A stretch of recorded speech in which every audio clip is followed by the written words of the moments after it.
the Tsarichina enigma. Nestled just northwest of Sofia, the small Bulgarian village of Tsarichina had long slumbered in peaceful obscurity.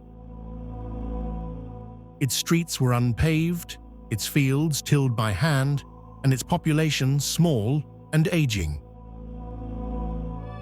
Few could have imagined that such a humble location would become the epicenter of one of the most baffling and controversial military operations in modern Eastern European history. The story begins in 1990, a year of tectonic change. Bulgaria, like much of the Eastern Bloc, was emerging from the iron grip of communism. Institutions were in flux, power was shifting. And amidst this national transformation, a strange tale began to unfold in Tsarichina. The first domino to fall was a dream. Dimitar Kekemenov, an elevator technician originally from Tsarichina, claimed to have received a vision involving 4 legendary Bulgarians. They guided him, he said, to the location of a vast buried treasure hidden beneath the village's soil, none other than the lost hoard of Tsar Samuil. Kekemenov confided his dream to the chairman of the Paranormal Phenomena Association, Stamen Stamanov, who in turn relayed it to his former teacher, Colonel Tsvetko Kanev, then deputy head of the military science department at the General Staff of the Bulgarian Army. Kanev took the story seriously, perhaps too seriously. What followed would come to be known as Operation Sunray, or as it was called internally, Operation Lightbeam. Officially, it was a secret mission to uncover royal treasure, but many now believe it was something far more. On December 6, 1990, over 200 military trucks, personnel, and excavation equipment arrived in Tsarichina without warning. Camouflage netting was erected. The center of the village was closed off. Villagers were instructed to keep their distance. Soldiers dug with purpose, but shared little. And thus began a 2.5-year descent into mystery. From the start, problems plagued the dig. Equipment failed inexplicably. Radios fell silent. Tools malfunctioned. Strange electromagnetic interference plagued the site. And then there were the visions. Colonel Kanev brought in psychics. Chief among them was Elisaveta Loganova, a civilian with reported telepathic abilities. She claimed to be in contact with an extraterrestrial civilization. According to her, they were not digging for treasure, but for the tomb of Earth's first intelligent being. A creature that was androgynous, ancient, and surrounded by materials not of this world. Soon, the military shifted the dig 100 meters to the southeast, following new instructions from Loganova's extraterrestrial transmissions. There, they unearthed a spiral tunnel, its walls unnaturally smooth, its structure unlike any typical geological formation. Some described it as too perfect, too symmetrical, too engineered. Elisaveta began to write, hundreds of pages filled with unknown hieroglyphs and diagrams. The symbols, later examined by scientists, could not be decoded. Cryptologists rejected them as gibberish. But others suggested they contained advanced scientific concepts, even chemical formulas, and schematics for unknown technologies. Then Baba Vanga was consulted. The blind prophetess was said to have addressed the officers by name, despite never meeting them before. Her warning was chilling. It's neither man nor woman. A yellow monkey, What for? What for? Leave it buried. The truth is too heavy for mortal minds to bear. Despite this, the dig continued. The tunnel lengthened, 120 meters, then 140, then 160. Its spiral shape and impossibly smooth walls baffled engineers and geologists alike. Some claimed it was impossible to dig such a tunnel without reinforcements. And yet, no supports were needed, and the tunnel never once collapsed. Was this evidence of alien construction, or the result of naturally layered shale easily mistaken for something more? Strange sightings increased. Guards at night described figures about 1 foot tall darting through bushes. Others reported towering humanoids lurking at the tree line. One night, an object appeared in the sky. Described as a glowing sphere, it descended over the hilltop, cast blinding light across the site, and then vanished. According to Loganova, these visitors entered the tunnel. The military, following her advice, stayed away. Days later, foreign-looking footprints were discovered near the tunnel. Not human, not animal, just 3 strange impressions in the dirt. No photos were taken, no physical samples retrieved. But sketches remain. More pages of symbols poured from Loganova's hand, including complex formulas and unknown devices. Some pages even described futuristic technologies, solar-powered flight, radiation shields, and tools capable of disrupting gravity. The villagers, increasingly curious and unnerved, could only guess at what was happening. Some feared radiation. Others whispered of ancient beings buried deep underground. Occasionally, soldiers would sneak into the local pub and talk, babbling about blinding lights, missing time, and voices in the dark. They would later recant their stories. But the accounts remained. By mid-1992, Operation Glory had cost over 16 million leva. A new defense minister, Alexander Staliski, questioned the value of the project. When told that the goal was to locate the tomb of an ancient hermaphroditic extraterrestrial, he ended the operation immediately. A scientific commission was formed. Professors, geologists, and cryptologists were dispatched to the site.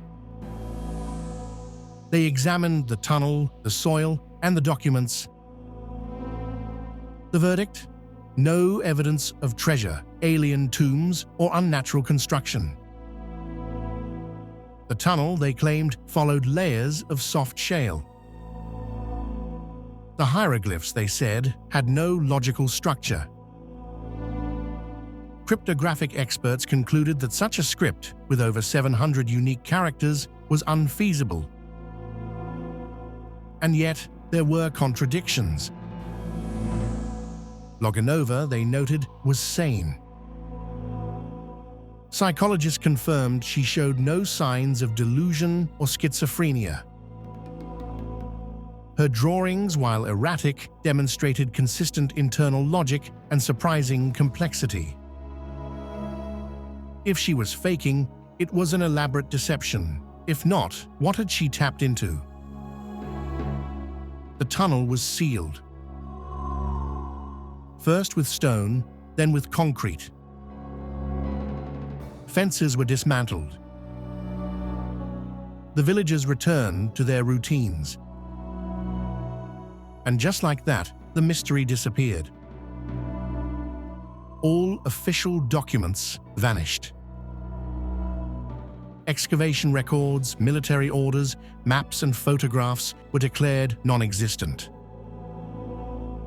Journalists who inquired received the same reply. We do not hold any documentation on Tsarichina. But not everything was lost. 2 small fragments of stone, chipped from the tunnel wall, are still preserved. A few photocopies of Loganova's notes survive. And 3 blurry photographs taken in secret are all that remain of the most unusual military excavation in Bulgarian history. Could this be evidence of a cover-up, perhaps? The lack of transparency, the destroyed documents, and the classified reports certainly suggest that something unusual occurred. Then again, the collapse of communism left Bulgaria in chaos. Mismanaged projects, opportunism, and corruption were common.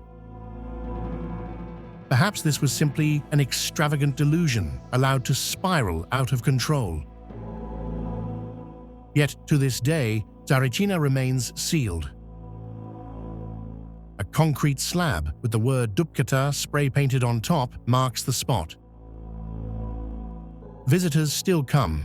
Some seek answers, others only wonder. Was it the site of first contact, or merely a story born of dreams and desperation? Did the Bulgarian military stumble upon something that challenged human understanding? Or did it chase ghosts in the soil? One thing is clear: the truth of Tsarichina has not been told. Not fully, not yet.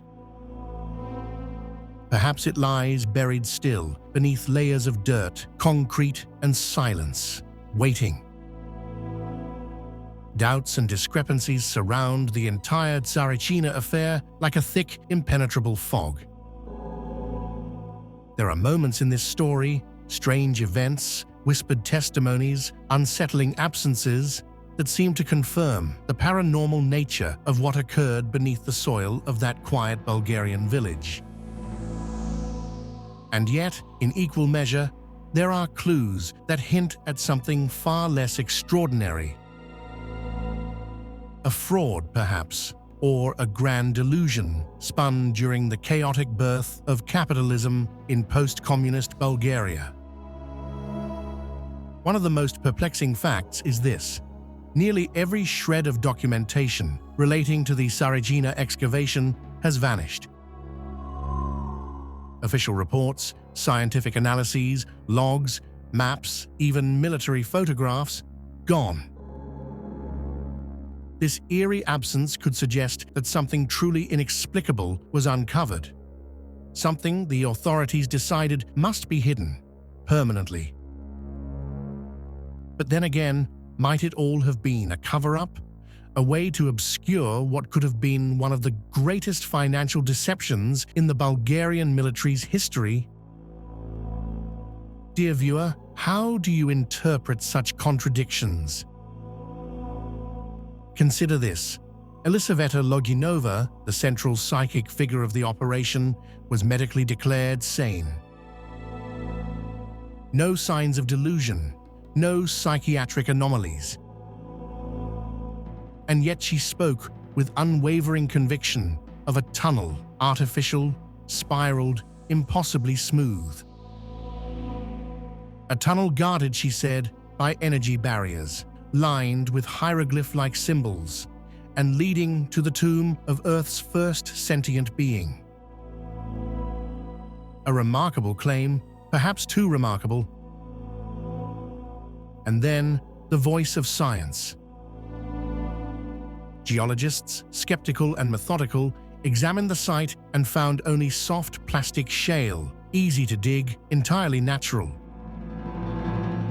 No inscriptions, no barriers, just layered rock formed over eons. So, who do we believe, the visionary psychic tapping into otherworldly transmissions? Or the trained geologists armed with data, charts, and logic? And then comes the real question, the one no one seems willing to answer. Why was the dig suddenly and irreversibly shut down? Why was the tunnel entombed under tons of stone and concrete? If the dig had revealed nothing, if the tunnel was truly just an empty vein of shale, then why the secrecy? Why erase all records? Why hide a geological misadventure beneath a veil of classified silence? Unless, perhaps, the shame was too great to bear, that a nation's army, guided by dreams and psychics, had been duped into chasing shadows.